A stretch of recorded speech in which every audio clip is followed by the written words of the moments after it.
সম্প্রতি চীন সফর করে ফিরে আসা বাংলাদেশের সামরিক প্রতিনিধি দল একটি প্রতিবেদন জমা দিয়েছে, যেখানে ড্রোন প্রযুক্তি, আকাশ প্রতিরক্ষা ব্যবস্থা এবং দেশীয় সামরিক উৎপাদনের উপর বিশেষ গুরুত্ব দেওয়া হয়েছে। সব মিলিয়ে এটি স্পষ্ট, বাংলাদেশ শুধু আত্মরক্ষায় সীমাবদ্ধ থাকতে চাইছে না, বরং নিজেকে দক্ষিণ এশিয়ার এক সম্ভাবনাময় ও परिपक्व सामरिक शक्ति हिसेबे प्रतिष्ठित करार लक्ष्ये एगिए जाए। बांग्लादेश अपनी रक्षा के लिए नहीं बल्कि हिंदुस्तान के खिलाफ अटैक करने के लिए modern technology based military equipments अब परचेज कर रहा है।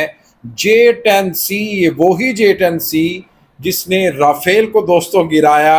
फिर वो कह रहे हैं कि कामाकाजी जो ड्रोन है तुर्की मेड, और वो सुसाइड जो ड्रोन भी इनको कहा जाता है, वो भी अब बांग्लादेश की जो आर्मी है ले रही है। बांग्लादेश की एयरफोर्स, फिर नेवी, इसी तरह बांग्लादेश की जो मिलिट्री है किस तरह से अपने आप को स्ट्रॉन्ग कर रही है। अब ये मैं नहीं कह रहा, ये हिंदुस्तानी दोस्तों मीडिया कह रहा है कि अब वो अपनी रक्षा के लिए नहीं बल्कि इंडिया पर हमला करने के लिए अपने आप को स्ट्रॉन्ग कर रहे हैं, क्योंकि अब ये शेख हसीना की हुकूमत नहीं है, ये इस वक्त याद रखिएगा प्रोफेसर मोहम्मद यूनुस की हुकूमत है।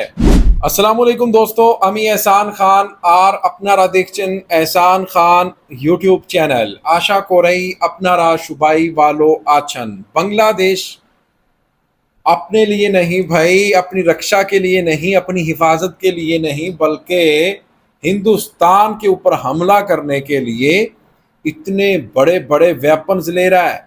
फिर विमान, ऐसा विमान जिसने इंडिया की नींदें हराम कर दी, चाइना का बनाया हुआ J-10C, जिसने फ्रांस की 5th जनरेशन राफेल टेक्नोलॉजी को भी फेल कर दिया। वो J-10C जो पाकिस्तानी पायलट कामरान भट्टी ने जिस तरह से जाकर हिंदुस्तान के अंदर घुसकर हिंदुस्तानी एयर बेसिस को निष्ट कर दिया, अब वो J-10C बांग्लादेश लेने जा रहा है। हिंदुस्तानी डरे हुए। फिर नहीं भाई रुकिएगा, फिर बांग्लादेश और पाकिस्तान का दोस्त मुल्क तुर्की, उससे भी अब बांग्लादेश कामाकाजी ड्रोन लेने जा रहा है। ये सुसाइड ड्रोन है दोस्त, बड़ी अहमियत है इस ड्रोन की, इंपॉर्टेंस है इस ड्रोन की। अब जो वेस्ट बंगाल का मीडिया है वो परेशानी का मुजाहरा कर रहा है कि देखें कि जो बांग्लादेश है, अब उसका जो रुझान है, बांग्लादेश की जो सोच है, अब इकोनॉमी के ऊपर तो है ही, लेकिन अब अपने सरहदों को महफूज करना भी है। अब अटैक ड्रोन की भी बात है, उसकी जो विमान है वो, ताकि जो चिटागोंग का हिल एरिया है वहां से भी हमला हो सकता है, वो कह रहे हैं, वो भी लेने की बात हो रही है। यानी वो काफी इसके ऊपर सोच विचार कर रहे हैं दोस्तों, परेशान हैं कि ये क्या हो गया है। दोस्तों इसी के ऊपर एक वीडियो क्लिप है, वो देखेंगे हम, फिर इसके ऊपर बात करेंगे। जुड़े रहिएगा आखिर तक, इस वीडियो को जरूर देखिएगा। 3, 2, 1 एंड क्यू। শনিবার রাতে যুদ্ধবিরতি লঙ্ঘন করে ভারতের উপর ফের হামলা চালিয়েছে বিশ্বাসঘাতক পাকিস্তান, আর তারপরে গর্জে উঠেছে 140 কোটি ভারতবাসী। শনিবার সন্ধ্যে 5টায় ভারত ও পাকিস্তানের মধ্যে যুদ্ধবিরতি কার্যকর হয়েছিল। এই সিদ্ধান্তে পৌঁছানো হয়েছিল আমেরিকান প্রেসিডেন্ট ডোনাল্ড ট্রাম্প ও অন্যান্য আন্তর্জাতিক মধ্যস্থতাকারীদের হস্তক্ষেপে। কিন্তু যুদ্ধবিরতির মাত্র 3 ঘন্টা পরই পাকিস্তানি সেনাবাহিনী আবারও পুরনো অভ্যেসে ফিরে যায়। জম্মু ও কাশ্মীর, রাজস্থান এবং গুজরাট করে হামলা শুরু করে পাকিস্তান, তার পাল্টা দিতে ছাড়েনি ভারত। আর এই অশান্তির আবহে বাংলাদেশও দেখে বড্ড ভয় পেয়ে গিয়েছে। বেশ কিছু মাস ধরে তারা যেভাবে ভারতকে চোখ রাঙিয়েছে, তারপর এই যুদ্ধ তাদের মনের মধ্যে ভয় ধরিয়ে দিয়েছে। তারা ভাবছে তাদের না আছে ঢাল আর না আছে তরোয়াল। ভারতের ওপর চোখ রাঙাতে গেলে ভারত হয়তো এবার আর ছেড়ে কথা বলবে না। এটা হয়তো ইউনুস হারে হারে টের পেয়ে গিয়েছেন। আর ভারতকে না চটিয়ে ভারতের হাত থেকে বাঁচতে চীনের পায়ে পড়েছে বাংলাদেশ। তড়িঘড়ি চীনের থেকে ফাইটার জেট কিনছে, কিন্তু চীনা ফাইটার জেটকে আদৌ বাংলাদেশে নিজেদেরকে রক্ষা করতে পারবে তো? কারণ পাকিস্তানের যা দুর্গতি হলো, তারপর সেই চীনা ফাইটার জেট কতটা বাংলাদেশকে আত্মরক্ষা করতে পারবে তা নিয়ে প্রশ্ন দানা বেঁধেছে।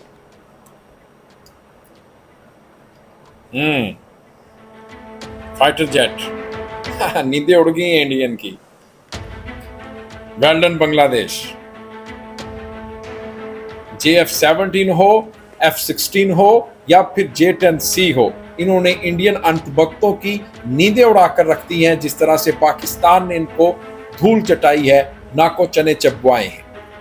ये हैं J-10C, JF-17, जिस तरह से पाकिस्तान के इन विमानों ने, पाकिस्तान के पायलट्स ने इंडिया की फजा में घुसकर मारा। उनके करतब, उनके ये दर्शन और उनकी ये पिक्चर्स, उनकी ये वीडियो दोस्तों आप अपनी स्क्रीन पर मुलाहिजा कर सकते हैं। ये मैं नहीं चला रहा, बल्कि इंडियन मीडिया चला रहा है। इंडियन मीडिया इसको कह रहा है कि देखें अब किस तरह से मॉडर्न मिलिट्री इक्विपमेंट्स की तरफ बांग्लादेश चला गया है। বাংলাদেশ अब কামাকাজি ড্রোন भी ले रहा है। হাসিনা সরকার আকাশে প্রতিরক্ষা ক্ষেত্রে চীন ও রাশিয়ার তৈরি F-7 এবং MiG-21 এর উপর নির্ভর করত। আর সময় পাল্টেছে, হাসিনার থেকে ইউনুসের হাতে ক্ষমতা গেছে, আর তাই কৌশল ও রণনীতি দুই বদলেছে। নোবেলজয়ী অধ্যাপক মোহাম্মদ ইউনুস পাকিস্তান ও চীনের সঙ্গে দিন দিন বাংলাদেশের সঙ্গে বন্ধুর সম্পর্ক গড়ে তুলতে মরিয়া চেষ্টা চালাচ্ছে। বাংলাদেশ সামরিক দিক থেকে নিজেদের মজবুত করতে চীনের থেকে সামরিক সরঞ্জাম কিনছে। ডিফেন্স বিশেষজ্ঞদের মতে আমেরিকার F-16 যুদ্ধ বিমানের সঙ্গে তুলনীয় হলে J-17 ব্লক 3 অনেক বেশি সক্ষম ও আধুনিক। পাকিস্তান ভারতের বিরুদ্ধে এই এয়ার ফাইটার জেট ব্যবহার করেছে, কিন্তু লাভের লাভ কিছুই হয়নি। ভারত আমেরিকান ওই ফাইটার জেটকে ধ্বংস করে দিয়েছে। এক প্রতিবেদনে বলা হয়েছে বাংলাদেশ সরকার 16টি F-17 ব্লক 3 যুদ্ধবিমান কেনার ব্যাপারে আগ্রহ প্রকাশ করেছে, পাশাপাশি যুদ্ধবিমান ও হেলিকপ্টার কেনার জন্য প্রক্রিয়া শুরু করেছে। চীনের তৈরি যুদ্ধবিমান কেন্দ্রবিন্দুতে রয়েছে। हाँ जी दोस्तों, आपने ये वीडियो देखी है कैसे जनाब अब जो वेस्ट बंगाल का मीडिया है वो भी इसके ऊपर रिपोर्ट कर रहा है बांग्लादेश की आर्मी, नौबानी, विमान बाहिनी के ऊपर कि किस तरह से जो बांग्लादेश है इसको ताकतवर कर रहा है। भाई करना बनता है, आप जैसे दुश्मन का क्या भरोसा, कोई भी बहाना लगाकर चढ़ दौड़े। उनको तो ये टेंशन है कि हमारे खिलाफ क्यों हो गया है, हमारे असर से, हमारे कब्जे से बाहर बांग्लादेश क्यों निकल गया है, हमारी अब बांग्लादेश बात क्यों नहीं मान रहा, क्यों? अब ये वजह है असल में, इसीलिए ट्रांसशिपमेंट फैसिलिटी उन्होंने कैंसिल कर दी बांग्लादेश की। और हिंदुस्तान को करारा जवाब देने के लिए ज़रूरी है बांग्लादेश के पास जो मॉडर्न टेक्नोलॉजी बेस्ड जो विमान होने चाहिए, फाइटर जेट होने चाहिए, इस तरह के ड्रोन्स होने चाहिए। और फिर J-10C जैसा बड़ा कमाल का जो चाइना ने जिसको बनाया है, ये राफेल को भी गिरा देता है, राफेल का मुकाबला करता है। इसकी बांग्लादेश को ज़रूरत है और इसका ये फ़ायदा है कम पैसों में और राफेल की टक्कर, यानी राफेल तो जो उसकी कॉस्ट है, वो उसकी जो प्राइस है वो बड़ी हाई है, लेकिन J-10C कम पैसों में लेकिन फंक्शन और जो जितने राफेल के हैं उससे भी ज़्यादा, यानी उसको मार सकता है, उसके साथ मुकाबला कर सकता है। तो इंडिया के लिए खतरा है। इंडिया के लिए वो कह रहे हैं कि एक तरफ तो पाकिस्तान था, अब हमें बांग्लादेश से भी लड़ना पड़ेगा क्या? जी हाँ, बांग्लादेश से भी लड़ना पड़ेगा, क्योंकि बांग्लादेश के साथ आपका सलूक अच्छा नहीं है। बांग्लादेश से आपने जो कुछ किया है पिछले 40-50 सालों में वो अच्छा नहीं किया। अब आप शेख हसीना चली गई हैं, आपकी ज़ारादारी ख़त्म हो चुकी है बांग्लादेश से।